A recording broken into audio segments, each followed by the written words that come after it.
Wow. Whoo, man, that is the production value you get with ad-free shows and podcast heat. Welcome to Rumor Innuendo, everybody. I am House of Wrestling's Nick Hausman. And I'm Haus of Karpeles' Robert Karpeles. And if you are not watching us live on YouTube or X, you missed a hell of a countdown. Lord X Super said, we got a countdown. It's got jazzy music. It counts down from 59 to 0. It's like the Royal Rumble every day. Super fired up about that. Fired up to be here, Nick. How are you? Oh, man, I am feeling so good. That is I think the third time I've watched that countdown video this morning because I love it so much. Thank you to Chris McDonald over at Ad Free Shows. You did a wonderful job. All right, we got a lot to get to here today. It is a mixed bag of news. First of all, before we get to all the news, I want to congratulate Blair Davenport, Riley Osborne, two people from NXT that got engaged. They made their engagement public yesterday. Congratulations to the happy couple. As two married men, marriage is great. Marriage is great, and wrestling marriages always end well. So good luck to both of you. I'm sure that this story won't come up again in a couple years. WWE Creative-ish, ladies and gentlemen. We have on the show here today, we're going to talk all about Matt Riddle's future, AEW injuries, Bray Wyatt's family being taken care of by WWE. Something called Fast Meat was stolen. We will talk about Fast Meat later in the show, and we will also talk about the NXT year-end awards. Also pointing out Joe A's comment, can't wait to talk Billy Corgan and the NWA today. Joe, we'll try to make it happen as best as we can. Thanks for watching. I have to believe that's NWA star Joe Alonzo. No proof. Can't confirm that. All right. Before we get to everything I just talked about, I watched NXT this morning. Didn't watch it last night. It was a pre-tape. I kind of knew it was going to happen, but I wanted to see this Ilya Dragunov main event spot or whatever with Ridge Holland, and they really went for it. I don't know if you've seen it or not, but it's just fresh on my mind, and I wanted to bring it up because it's like everything in that AEW thing where they're like, don't do the concussion cells, don't do things that could be. It's like all there. But it's so obviously a work. It's interesting. I know it's not for everyone.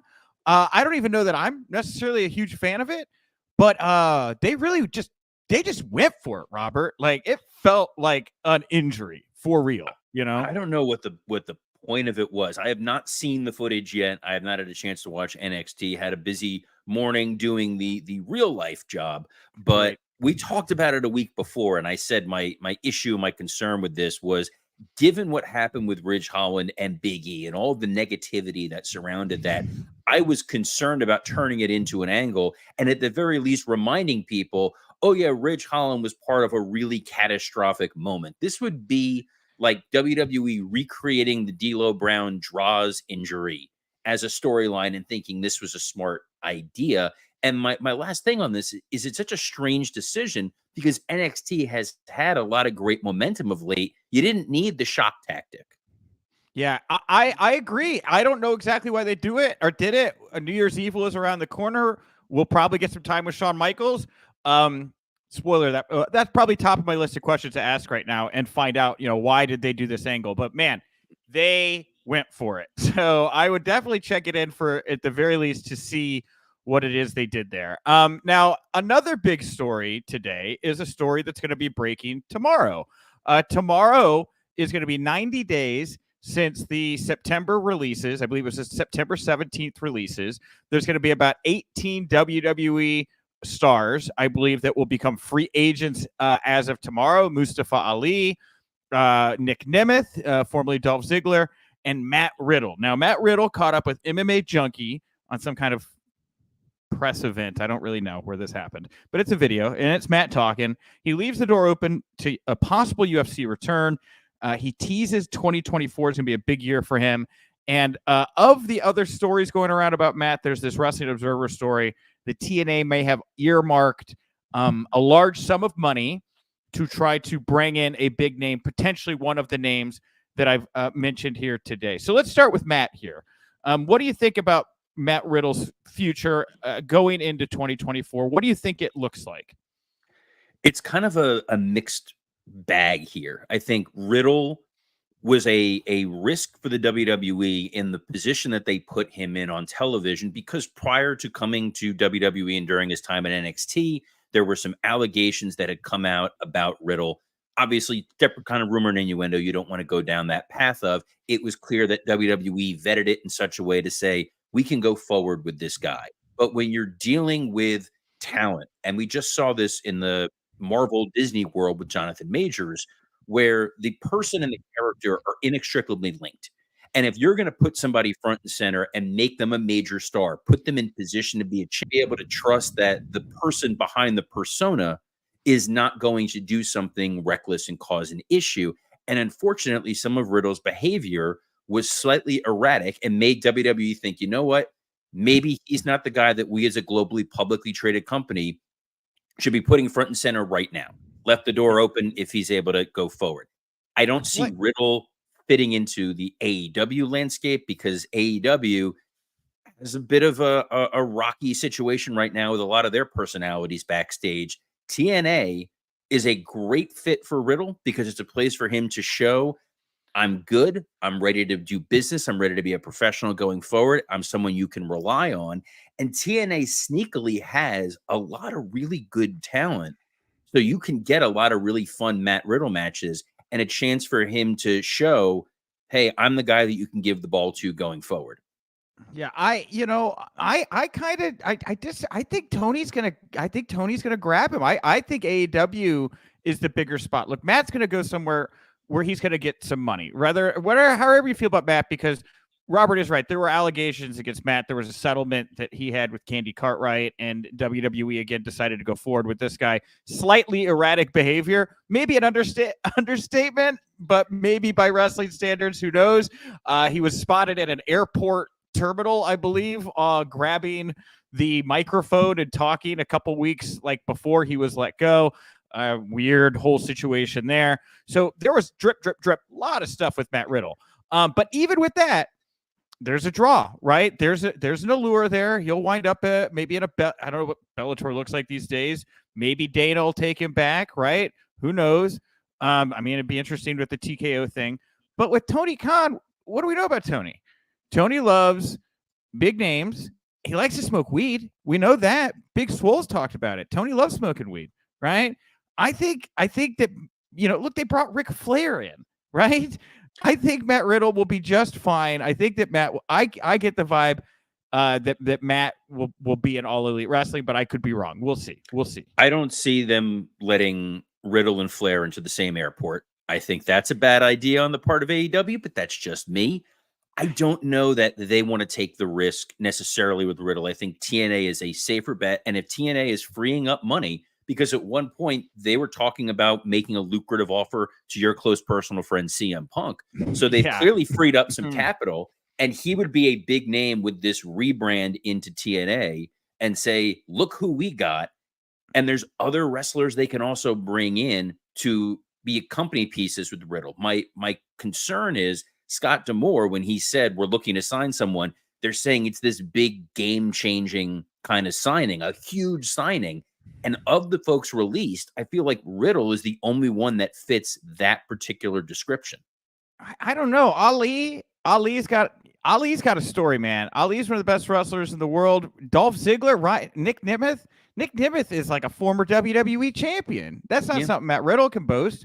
Right? Nick Nemeth would be. And look, Nick's working CML or not CML. He's working Puerto Rico. I'm trying to think of it. Anyway, World Wrestling Council, WWC. Yes. So I don't know. I think Matt fits the landscape of AEW. I think Tony won't be able to help himself. I think Matt's a big pickup at a time when Tony is trying to sway people to put more money into AEW from a television rights perspective. And I will say too that one of the reasons I think TNA may have this money earmarked to bring in a big star is because I am still of the belief that they are out there looking possibly for another home outside of Access TV and a big name, just like with Tony Khan, them acquiring a big name that they can hang their hat on and go out to other channels with and say, hey, look, we got Dolph Ziggler in the mix now. I don't know. I think my vibe, Matt Riddle winds up in AEW. I could be wrong. The only reason I think that AEW might want to go snag Riddle right now is the unexpected loss of Kenny Omega, and he is Yeah. such a big name. Riddle could fill that void a little bit, but I don't know that Tony continues to want to be the guy who's, as soon as someone leaves WWE, I'm going to go get him, because that was TNA's folly for years. I think Riddle's he's the vibe of a lot of AEW fans, right? He's just this kind of like, I don't know, there's like a kind of above it all-ness that they're just kind of doing their thing.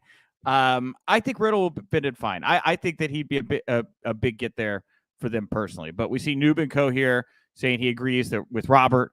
I think TNA is the best fit for Matt Riddle. So we'll see. We'll see what happens here with Matt. I do, and having worked with Matt before, I think that a TNA environment, a much more relaxed taping schedule, will do him a world of good. And look, we still don't know what's going on with this AEW Devils thing. Now that all these big names are coming available on the market at the same time, you got a pay-per-view 10 days away. I mean, is this like who knows, right? Who knows? Do I look? Okay, here's the creative brain part of me that it made me laugh. The idea that you have the devil on screen and Riddle, who's high as a kite, walks by and just goes, "Oh, hey, Max," and just blows the whole angle. That's the payoff that I'm really hoping for. I mean, but that's it. Riddle, Nemeth, Ali. This could be Retribution 2.0 for Mustafa. I don't know. There's just so many things in the air, right? A lot of questions. The week after Christmas or the top of the year is going to be a very interesting time. Definitely for sure. Well, one thing that caught a lot of attention yesterday was a appearance by Mike Rotunda on the Wrestling Talk podcast, where he mentioned that the WWE has put Bray Wyatt under a Legends deal so that his family will continue to be taken care of even as he is no longer around. Obviously, that means action figures, T-shirts, video game appearances, the whole thing. A really nice gesture here, a good thing on WWE's part. I mean, it's a lovely story. It's a great feel-good Christmas time story. It's not entirely an altruistic story from WWE's perspective, because the Bray Wyatt character was such a huge merchandise mover for them. So the ability to continue to make T-shirts and action figures and include him in the video game and preserve his legacy is a mutually beneficial situation for the Rotunda family and for the WWE. Yes, this is them doing the right thing, but at the same time, they're doing the right thing in a way where everyone's going to hopefully make a boatload of money. And now you'll feel good about buying Bray Wyatt merchandise because you know where those funds are going. Part of those funds are going. Part of those funds. Yes, thank you. Part of those funds are going, right? Again, it's not totally clear, but yeah, it's good for both sides in this situation. Well, our good friend WrestleVote's reporting that on the heels of major success with the NFL in releasing commemorative championship titles of each team, the WWE and NHL have a deal in place to do the same, and we should expect NHL championship titles to be available through Fanatics sometime in the new year. New NHLs. Now, I know that this story perked your particular interest since you have a history of working in the hockey business. Yes, I was former associate general counsel of the Florida Panthers, which is a real hockey team, believe it or not. But actually, they made it to the Stanley Cup. I can't keep making the jokes that we were basically like the MLW of hockey. But Wow. well, if you've seen our attendance, if you see all their attendance, they're basically the Rampage of hockey. But I like the story for a couple of reasons. One, I love WWE expanding its footprint in the sports world with getting these IP pieces, bringing the NFL in. I think they did the Big 12 championship. I, as a Florida Gator, would love a Gators title. I think they're unique collectible items, and it's helped mainstream wrestling in a lot of ways. The championships that they would give out when teams would win the Super Bowl or the World Series, at first it was kind of a unique novelty, but then you had that picture of Patrick Mahomes wearing the WWE title with the Chiefs logo on it all over the place after they won the championship. Like, it has become an iconic piece of sports. And I think WWE figuring out a way to maximize their IP properties is a fantastic situation. The NHL, of the big four, very much the number 4. But when they go into a lot of these towns, the way they've been able to promote the NFL titles There's a lot of cities that don't have NFL properties, especially up in Canada. Those NHL titles are going to sell huge, especially up in the Canada region. I hope that Bret Hart gets the Calgary Flames title and they somehow find a way of screwing him out of it. Yeah, and they're really leaning in with the custom titles. Declan McMahon, Shane McMahon's son. I don't know if people have seen the photos of they made a custom belt for his college team that I guess custom title, Nick. They made a custom title for him. A belt holds up your pants, you fan. I apologize to the WWE Creative-ish team. The title, the custom title that Declan McMahon carries around, it looks good, right? And it's hip. Is this a thing, this new generation will come up with, having these custom titles associated with their sports leagues and stuff? It's a great market and it's a great because the return on belts, when you sell a belt, you get a lot more back than when you sell a t-shirt. So the belt business, good business to be in. Yeah, I think this is a cool opportunity. Sorry, title business. Not the belt business. The title business is a good business to be in. No. When people buy them online, those are belts. If you buy it from the WWE, you're buying a custom title. This is where we get our WWE shop sponsorship.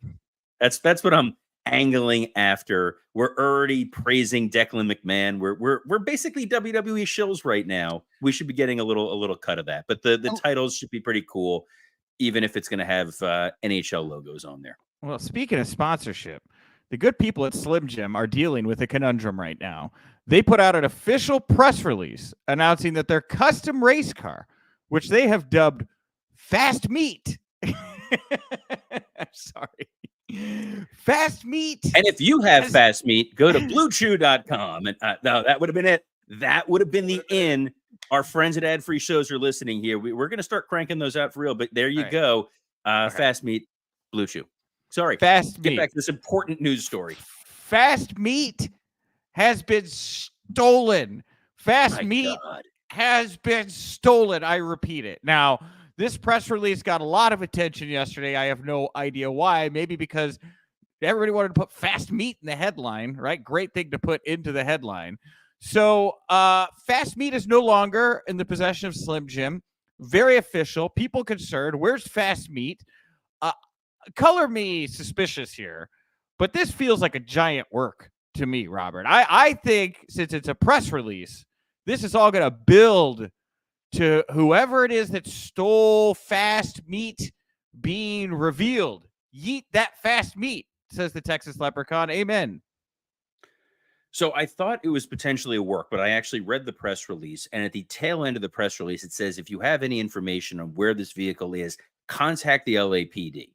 And if you are flooding a police department because this is a PR scam, you're going to get sued. You're going to get shut down. But in all honesty, this is the biggest vehicle-related Slim Jim tragedy since Randy Savage passed away. Oh, my God. Look, I'm just saying, LA Knight, WrestleMania season, Rumble season comes around, clock clicks down, just like our countdown clock before the show, down to the ring, and Fast Meat comes LA Knight. LA Knight, the Slim Jim guy. He's been behind the heist. I know because the LAPD is listed that that's probably not going to happen, but great angle. I'd turn this into something on the other side. Didn't they do something where Snoop Dogg's fake title got stolen and it was all a work? I feel like this was a story a couple months ago. He had like a gold WWE title that was supposedly stolen, but it wasn't real. Oh, yes. As opposed to Jericho's title being stolen outside a Longhorn. Yes, that's right. That's right. Well, WWE NXT, which I started the show talking about with this Ilya Dragunov Ridge Holland angle, they have released their annual year-end awards. Now, we won't look at all of them here. We're just going to look at the top male and female superstars in the vote. Actually, we could do moment of the year too, but we'll do the male vote here. So the male superstars nominated for NXT Male Superstar of the Year are Ilya Dragunov, Carmelo Hayes, Trick Williams, Braun Breaker, Wesley, Dijak, Dragon Lee, Baron Corbin, Nathan Frazier, and Axiom. Who do you think was the NXT Male Superstar of the Year, Robert? Yeah, that's a tough one because I feel like Braun Breaker has just become so synonymous with the NXT brand for the last couple of years, but Carmelo Hayes, every time he's been out there has really elevated his game. I think he's stolen the show a lot. And I think that he is most likely going to get bumped up to the main roster sometime next year. So I would say that they'll probably give it to Carmelo. I would think. Well, it's a vote. Fans can vote on the poll, so I don't know this is handpicked. And I'm sure WWE. It's a shoot vote. I'm sure it is that is the weird thing about WWE. They believe in shoot votes. I remember when it was Taboo Tuesday, Cyber Sunday, those would be real. And we're like, this is the one thing we can't rig. This is the one thing we're maintaining integrity. So I got so just to deviate for a moment here. So do they have backup plans, like creatively, if the match winds up not being the one that they kind of directed everyone to vote for, or is it not even like thought through? Yeah, no, but for the most part, your choices are usually like, you can vote for a Falls Count Anywhere match, a steel cage match, or a TLC match. So it's three variations on basically the same thing. You have the cage already built. They're going to skew you in a direction of where they want you to go. So they're really trying to game the system. It's usually the weird ones when it's like, pick one of the three, and then you just hope that no matter what it is, like choose your own adventure, you're still going to get to the same destination at the end. Okay, got it. Wonderful. Just curious. So there's a reason they don't do these anymore. Okay, you could go cast your own vote, a legit vote, shoot vote over on WWE.com. But I agree, Robert. I think Carmelo Hayes will win, even if it's not rigged by the WWE. I think the fans are here from him. This is a great year for Carmelo. They teased him in the U.S. title picture over on SmackDown. He's embroiled in the most buzzed about program in NXT, which has to be the Carmelo Hayes, Trick Williams, who's attacking who kind of situation right now. So my money goes to Carmelo with a most improved to Trick Williams, who has really stepped up in the last couple months in a way that I didn't even really see coming, to be honest. That guy is why NXT is what it is. You never know who's going to find their footing when they're going to get hot, and the crowd has latched on to Trick Williams. He has risen to the occasion, and it's a lot of fun to watch. Now, on the female superstar of the year side, we have Roxanne Perez, Tiffany Stratton, Tia Hale, Kiana James, Lyra Valkyria, Gigi Dolan, JC Jane, Fallon Henley, Ivy Nile, and Kelani Jordan. Now, my vote goes to Tiffany Stratton here just because this year was just another year of proving she's going to be the next big thing in the female WWE division. So I don't know who else would be in that conversation.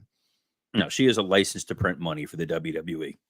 Mm-hmm. And I think they gave, I could be wrong, but I think she got a slightly different intro on NXT this week that I just thought looked really nice. So if we have time at the end of the show, we will get to the moment of the year category over on NXT. But I did want to get to a couple AEW injury updates here. First of all, Rey Fenix was announced for a January 5th Prestige wrestling match against Samurai Del Sol. He has been replaced with Leo Rush. There has been concern for Phoenix after AEW Wrestle Dream, where he was brought out a couple minutes into his match by medics. He then dropped the international title a couple weeks later to Orange Cassidy after a successful defense against Nick Jackson, for what it's worth. So it looked like, from what I was seeing, that he may have thought he was close to coming back by taking the Prestige booking, but just still hasn't been cleared. So just a little update there on Rey Fenix for everybody. Looking forward to him coming back. I think he is remarkably talented. He's someone that I worked with in MLW, and when he was in AEW, someone I earmarked and said, this is a guy who could be their Rey Mysterio in a lot of ways. He's just such a fantastic performer. My hope is when Leo Rush replaces him, he comes out with Topanga. Yes, Let's right. strike while the iron's hot, guys. Hey, it is time to get them together. It's the buzziest thing. I wouldn't be shocked if those two had been shooting texts around after everything blew up yesterday, right? I'm not going to speculate on a man texting a married woman. I don't think that given that, I don't want to get down that rumor and innuendo, Nick. They can have friends. Men can have female friends. Females can have men friends. I'm not old school, man. I'm hip. I'm with it. I'm going to break down the gender barriers. That whole thing. So yesterday was blank check for you. Today is When Harry Met Sally. Yes, you're becoming like a one-man cinephile. Thank you very much. I like it. I'll take the continuity. So yeah, hopefully Rey Fenix will be back sooner rather than later. Very excited about that. Any other AEW news? We do have an update about CJ Perry. We did start the show yesterday by noting that she got a cut in her finger, turned into a really bad infection. She was in the hospital for 50 hours. She went to surgery yesterday. She came out. Miro said things are on the mend. had some cookies, and then she shared a video of, I think, very early today from the hospital eating some Jell-O. She looked better, didn't have the bandage on her hand, did note she may still have to go back into another surgery today. And the reason she said she got the infection was at some point backstage at Dynamite on Wednesday, she got like a splinter in her finger. That's it. She got like a splinter in her finger, and it infected her finger, and it became something that she said became near fatal. And we'll see how it goes. I'm another surgery, maybe. So not out of the woods yet, but definitely some positive news on whatever CJ is dealing with right now, which sounds, again, very, very bad. And the lawyer brain in me goes, oh, so she got injured on the job with something that almost became fatal. Curious. Well, not again. I'm sure she's got smart Mark Sterling's phone number. Yeah, right. Or Stephen P. News, who's been making the round. We gotta get Stephen P. News on. Have you seen this guy? No. Stephen P. News is CM Punk and Ace Steel's lawyer, and he represented them after the AEW All Out 2022 situation. And he's been making the rounds. He's been saying some things. He's out there. He's talking about it right now. He said a couple things. I think it'd be great to get him on the show, don't you think? Just to ask him about his name alone, I want to bring this man on the show. Yes. Stephen P. News, right? I don't know. Now, Would I'm you really be too hoping nervous? Go ahead. No, Sorry. I'm hoping it's Stephen P. News, and his slogan is "You're in trouble." Because there it is. I get That's the only reason to bring good. Stephen P. News on. But no, I would love to pick that guy's brain. Sure. Yeah. Two lawyers sitting here, me, the fly on the wall. Fantastic. All right. Well, like I said, if we have a little bit of time, we'll go to NXT Moment of the Year here. And here, let me pull it up real quick. And this is a very eventful year for NXT. So I wanted to see what they thought some of the moments of the year here were. So we have Roxanne Perez collapsing after defeating Miko Satomura. Very memorable moment. Braun Breaker smashing Von Wagner with the steel steps. Ooh, some people thought that was real. Fallon Henley dresses up like Tiffany Stratton. A banger. The hashtag Free Tony D movement. We also have Trick Williams gets attacked by a mystery assailant. Lash Legend slams Otis. That might be my pick. Dominic Mysterio ending Wesley's historic North American title reign. JC Jane kicking Gigi Dolan through a door. Braun Breaker spearing Carmelo Hayes through a wall. The Undertaker coming to NXT. CM Punk not mentioned here. And then lastly, Braun Breaker and Baron Corbin crashing through Shawn Michaels' office wall. My vote goes to the Trick Williams mystery assault because it has become such a central plot point for the whole show. Anything else grab you? Anything you think it would be better? I mean, the Taker moment was fun because they teased it in the commercial. That was when they went head to head with AEW. And Undertaker coming at the end, just looking like, I don't want to have to be here. Let me just get this out of the way. He's like dressed in like his normal attire. I liked it, but I also liked that they did the moment with him and Carmelo where they did the pose at the top of the ramp after, where they do the look over the shoulder and the fist up, because for years, that's how we closed every broadcast. That was how we signaled to the truck, we're done. At the end of every show, there's usually an Undertaker dark match. Whenever it was SmackDown, Taker walks up the ramp. He does the look behind his shoulder, puts the fist up, and that's our like go home. We can start, throwing out run sheets and get the hell out of the building. So it was a huge moment that he even let Carmelo do that. I thought that was really great. We're going to take a question here from Netu over on X to wrap things up. We did talk at the top of the show about all these names that are going to become available. We specifically were talking about Matt Riddle, but they want to know, of all the WWE releases, who has the best chance of debuting for AEW? Who do you feel, who do you get the vibe of all these free agents that are going to hit the market is most likely to wind up there? So there were three names that jump out to me. I think snagging Nick Nemeth is a no-brainer, given that his brother is there. I think he's a utility player. He's someone you can plug into any spot, and he will make the person he's wrestling with better. Mustafa Ali is a bottomless talent in terms of what he can do in that ring. I think he would do a lot. And my dark horse, the one that I'm surprised got released and I would absolutely snag, is Rick Boogs. I think Boogs was a guy who has a fantastic look. He's got charisma. He's shown that he can connect with the audience. He's a guy that I would love to see in AEW. Yeah. Dana Brooke is somebody that had a great following. I'm looking at the list of names right here. Just to run down real quick. Here are all 21 names that were released on September, or no, not all 21. Here are all the names that were released on September 21st. Shelton Benjamin, Mustafa Ali, Aliyah Dabakato, Mace Mansour, Rick Boogs, Dana Brooke, Quincy Elliott, Yulissa Leon, Riddick Moss, Shanky, Top Dollar, Elias, Dolph Ziggler, and Matt Riddle. And you know what? I think the best bang for your buck of that list might be Elias, who is taken every opportunity and made it work. The fans really seem to like that guy. If he popped up, maybe he'd be the one that TNA could actually, I would, if I were TNA, I'd be snagging Elias. I think Shelton Benjamin is going to be a huge value for your dollar. Time out. Tony Khan loves the music stuff. I know he keeps talking about how he works in the music industry. He's got, Max out there rapping. He has bands come in. He might, I don't know. Elias might tickle Tony. Well, then hopefully they get an NDA in place. All right. That's the end of the show. We didn't have time for Billy of the NWA. I thought this was a better conversation. Maybe tomorrow. Come on back. But tomorrow is our Thursday show. It is our penultimate show before our big over-the-top holiday special on Friday. We're going to go a little bit longer because we're going to be doing kind of a double taping so that we have some audio to release on the podcast feed on Monday.